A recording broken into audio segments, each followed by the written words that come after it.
네, 검찰이 대장동 사건 항소 포기를 한 것을 두고 후폭풍이 이어지고 있습니다. 이 야권이 법무부 개입 의혹까지 제기한 가운데 정성호 법무부 장관은 항소를 안 해도 문제가 없다고 판단했다, 이런 입장을 밝혔는데요. 관련 내용과 특검 상황들까지 양지민 변호사와 함께 이야기 나눠보겠습니다. 어서 오십시오. 안녕하세요.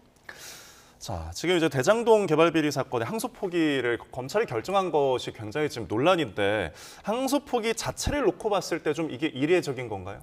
이례적이다라고 볼 수 있습니다. 왜냐하면 검찰의 입장에서는 뭔가 기계적으로, 형식적으로 기준을 가지고 항소를 기계적으로 하는 경우가 있고요. 네. 특히나 이제 뭐 형량을 기준으로, 그러니까 내가 구형한 구형량과 선고 형량을 비교를 해서 이것이 어느 정도의 차이가 나면 항소를 한다라든지. 그런데 이제 대장동 사건의 경우에는 형량의 차이보다는 법리적인 다툼의 부분이 조금 쟁점이 될 수 있겠습니다. 네. 검찰의 경우에는 법리적으로 더 다퉈봐야 되는 부분이 있다라고 판단이 되면 항소를 하는 것이 일반적이고요. 더군다나 이렇게 추징금을 본인이 검찰 입장에서는 어느 정도 돼야 된다라는 수준을 제시를 했고, 그것에 턱없이 부족하게 못 미치는 정도의 추징량이 선고가 된다면 이 부분을 항소를 하는 것이 일반적이거든요. 그런데 이것을 하지 않았다라는 부분에 있어서 이례적이다라는 이야기가 나오는 것이고요. 검사 구형 및 상소 등에 관한 업무 처리 지침을 보더라도 뭐 형종이 달리된 경우, 그러니까 뭐 나는 징역형을 구형을 했는데 법원에서 선고하는 것은 뭐 벌금형을 선고를 했다. 네. 이런 경우에 당연히 하게 되는 것이고, 아니면 선고형량이나 구형량이 2분의 1 미만 정도로 이렇게 차이가 나는 경우에는 기계적으로 하거든요. 근데 대장동 사건은 딱 여기 맞아떨어지는 것은 아니고 그 내용, 이제 들어가 봤을 때, 내용을 살펴봤을 때 사실상 법리적 다툼이 있는 부분이 해결되지 않았다라고 볼 측면도 있기 때문에 이 부분을 두고 조금 설왕설래가 발생하고 있는 것으로 보입니다. 네, 대장동 사건의 이제 항소 포기와 관련된 이야기들 나눠보고 있었는데요. 그러니까 지금 이 구형과 상소 등에 대한 업무 지침에 대한 부분을 저희가 이야기 나눠보고 있었습니다. 아침에 이제 정성호 법무부 장관이 출근길에 이야기를 한 부분은, 그러니까 구형보다 높은 형이 선고가 돼서 항소를 하지 않아도 문제가 되지 않는다, 이런 판단인 건데, 그러니까 구형량에 좀 집중을 한 것 같아요. 그렇죠. 그러니까 기계적인 항소의 경우에는 저 이제 발언이 일부 맞아떨어지는 부분도 있습니다. 왜냐하면 1심 선고에서 구형량보다 훨씬 높은 형이 선고가 된 피고인들도 존재하기 때문에 이 부분에 대해서는 문제가 되지 않는다라고 판단을 했고, 그리고 대검찰청이 항소 필요성에 대해서 있다라고 얘기를 했을 때 신중하게 판단하면 좋겠다, 이렇게 이야기를 했다고 이제 입장을 밝히기도 했는데요. 다만 이것은 구형량에 조금 초점을 맞춘 발언인 것이고, 지금 판결문의 내용을 살펴보면 업무상 배임죄로 인정이 되고 특경법상의 배임죄로 인정이 되지 않은 부분이라든지, 그렇게 되면서 추징금이 사실상의 7천억 원대의 추징금을 지금 받을 수 없게 되는, 몰수를 할 수 없게 되는 그러한 상황에 처한 여러 가지 요소들은 이제 제외한 그런 발언이거든요. 그렇기 때문에 보는 시각에 따라서 기계적으로 항소를 하지 않아도 되는 부분이 있지 않느냐라는 시각과, 아니다, 내용을 뜯어보면 검찰 입장에서 당연히 항소를 제기했던 그런 법리 다툼이라든지 추징금 부분에 대해 문제가 있는데, 이것을 아예 논외로 하고 기계적인 항소에 대해서 이야기하는 것은 적절하지 않다라는 이제 시각이 맞서고 있는 상황입니다. 네, 그래서 수사팀 그리고 공판팀 검사들은 이 범죄 수익을 이제 향유할 수 있게 됐다, 지금 이 부분에서 되게 반발을 이어가고 있는데, 그래서 내부망에서도 좀 이런 이야기가 나옵니다. 결국은 압박으로 인해서 사실상 항소를 포기한 게 아니냐, 이런 주장인데요. 좀 이 부분은 어떻게 바라보십니까? 근데 그도 그럴 것이, 왜냐하면 이제 이 타임라인을 보면요, 사실 10월 31일에 이제 유죄 판결이 나오고 수사 공판팀이 만장일치로 항소 결정을 했어요.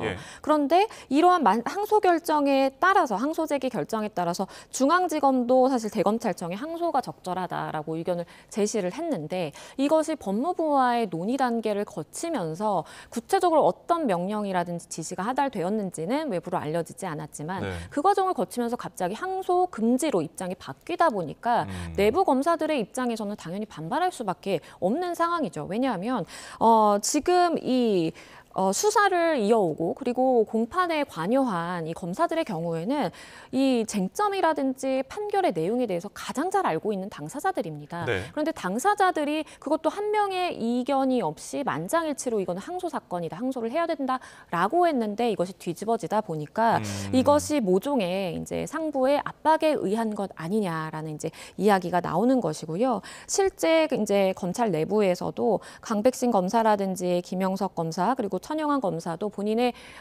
실명을 이제 남기면서 내부망에 글을 남기기도 했습니다. 그러니까 법무부 장관과 차관이 항소를 반대했다라고 들었다라는 이야기도 나오고 이로 인해서 사실 수천억 원대의 추징금을 국가가 국고로 환수할 수 없게 되면서 이 부분에 대한 것은 사실 국민에 대한 배임행위 아니냐라는 또 지적도 나오게 되는 상황이고요. 검찰 내부는 실질적으로 굉장히 좀 들끓고 있다라는 이제 판단이 듭니다. 검찰이 항소를 포기하고 1심 판결이 이제 확정이 돼버린다면 범죄 수익 환수에 대한 그 우려 부분 언급하신 것처럼 사실상 막히게 된다 뭐 이렇게 보는데 그렇다면은 정작 환수를 할 방법은 정말 없는 건가요? 방법은 없습니다. 환수의 방법은 없고요. 추후에 소송을 통해서 해결할 가능성은 조금 열려 있다라고 보여집니다. 왜냐하면 우리가 환수를 하는 것은 판결문에 따라서 판결문이 확정이 되면 그 범위 안에서 몰수라든지 추징이라든지 환수를 할 수 있는 겁니다. 그런데 지금 항소를 포기해버렸잖아요. 그러면 1심 판결이 그대로 확정이 되는 겁니다. 1심 판결에서는 7,800억 원 상당의 추징, 그러니까 환수를 할 수 없다라고 했어요. 그러니까 그 부분에 대해서는 받아들이지 않았거든요. 그러니까 검찰 입장에서는 이걸 한번 다퉈보고 싶었는데 실무진들의 경우에는 이 기회가 사실상 사라지게 되면서 일단은 뭐 환수를 하는 것은 불가능해졌고 다만 검토해 볼 수 있는 것은 국가 입장에서 국고로 환수할 수 있었던 7,800억 원 가량의 이 국고 손실이 발생했기 때문에 이 부분에 대해서 민사적으로 손해배상을 청구를 한다라든지 아니면 이것이 정말 외압이라든지 어떠한 부당한 지시로 인해서 이런 것들이 발생했다라고 한다면 그러한 위법 행위에 대한 책임을 묻는 형식으로 우리가 이것을 받을 수 있었는데 못 받았으니 범법 행위를 한 당신들이 대신해서 이제 이 금액을 배상하라라는 식으로 추후에 이제 소송을 통해서 해결할 수 있는 것이고요. 다만 이것은 국가가 당사자로 나서서 해결을 해야 되는 문제이기 때문에 우리가 이걸 받았어야 됐는데 못 받았다라든지 실질적으로 이 부분이 이제 위법한 어떤 지시 부당한 외압이 있었다라는 것을 입증을 해야 되는 또 입증 책임이 있어서 사실은 뭐 쉬운 길은 아니다라고 좀 판단이 됩니다. 대장동 관련해서 이 부분만 좀 질문 드리겠습니다. 그렇다면 대장동과 얽혀있는 다른 사건 재판들이 또 있잖아요. 그 부분의 영향성도 좀 어떻게 보십니까? 영향이 있죠. 왜냐하면 일단은 우리가 불이익 변경 금지 원칙이라고 해서 형사소송법상의 형사법상의 대원칙이 있고 이것은 피고인들이 아마 항소를 지금 제기를 할 텐데 항소를 제기한 것으로 알고 있는데 그러면 검찰 측에서 항소를 하지 않았기 때문에 당사자 피고인들에게 유리한 판단이 내려질 가능성만 열려 있습니다. 불리한 판단을 할 수는 없습니다. 법원 입장에서도. 그리고 만약에 이제 그렇게 유리하게 더 판단이 돼서 추징액도 줄어들고 형량도 줄어들게 된다면 공범에게도 이러한 판단이 영향이 있을 수밖에 없다라고 판단이 되고요. 그래서 사실상의 이 당사자뿐만 아니라 이 사건 관계인이라고 볼 수 있는 이재명 대통령이라든지 아니면 그 외의 다른 공범에 대해서도 굉장히 유리할 수 있는 그러한 논거가 좀 마련이 됐다라고 판단이 됩니다. 알겠습니다. 자, 저희 이제 특검 이야기로 좀 넘어가 보도록 하겠는데 김건희 특검에서 압수수색을 이제 윤 전 대통령 부부 사절을 했습니다. 그런데 추가 금품 수수 정황을 확인을 했다고요? 일단은 이 클러치백이 압수 이제 목록에 있었고 실제 압수가 된 것으로 보입니다. 한 명품 브랜드의 가방 클러치백이라고 지금 알려지고 있는데 그 가방과 함께 김기현 전 대표의 아내 명의 편지가 발견된 것입니다. 그래서 이것이 혹시나 이제 청탁 대가성이 있는 어떠한 청탁을 바라고 건네진 선물이 아니냐라고 특검은 의심을 하고 있는 그런 상황이고요. 이에 대해서 김기현 전 대표의 경우에는 사인 간에 원래 알고 지냈던 사이이기 때문에 의례적으로 건네진 선물일 뿐이다라고 이렇게 선물이 오간 사실에 대해서는 부정하지 않았습니다. 김건희 씨 측이나 아니면 김기현 전 대표 아내 측은 다 인정을 하고 있는 상황인데 다만 청탁이라든지 대가성 이런 부분에 대해서는 사실이 아니다라고 부인하고 있는 상황입니다. 사실 김건희 씨 같은 경우에는 계속해서 어떤 금품이 나올 때마다 대가성 대가성에 대해서는 계속 부인을 하고 있습니다. 뭐 최근에도 이제 가방을 받았다라는 것까지 인정하기도 했는데 이 부분도 역시 직무 관련성이나 대가성에 대한 입증이 좀 어려울 것 같은데요.